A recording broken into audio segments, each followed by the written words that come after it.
Protesters marched on Queen's Park voicing concerns over the government's health care plan. They say profits are being put ahead of patients. CTV's Nick Dixon is on Hospital Row with the story. Nick.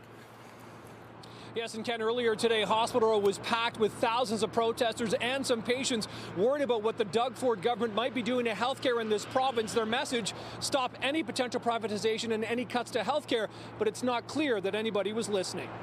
We know our healthcare system is ours and we'll fight for it! And they brought that fight to Queen's Park in a march from sick kids this afternoon. Not our government, Ford! We're coming for you! Thousands did, marching up University Avenue towards the legislature, all with the goal of stopping the PC government's healthcare changes. We put him in there. He wasn't supposed to do all this, and what's he doing? Cutting our throats. The stage and lawn was full of people angry at what's coming for healthcare in Ontario. Among the crowd was Brittany Rollin. 2 years ago, she was in a catastrophic crash that left her without any function in her left leg and chronic back pain.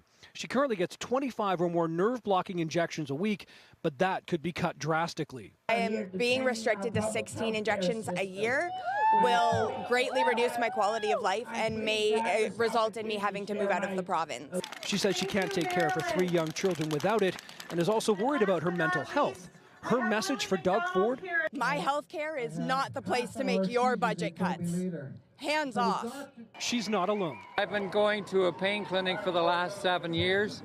Before that, I was considering hurting myself, and it may come to that again. And while a lot of the anger today was aimed at potential privatization of healthcare, the health minister insists that's not on the table. That is not going to happen. What you've seen in the budget is what we are going to do.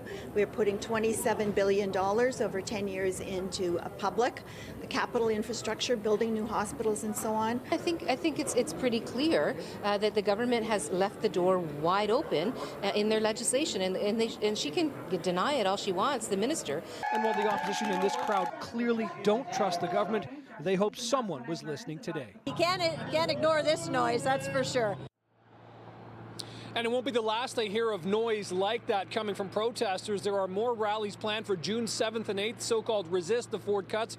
Of course, June 7th, Ken, that coincides with the anniversary of Doug Ford's election to become premier. Reporting live along Hospital Row, I'm Nick Dixon.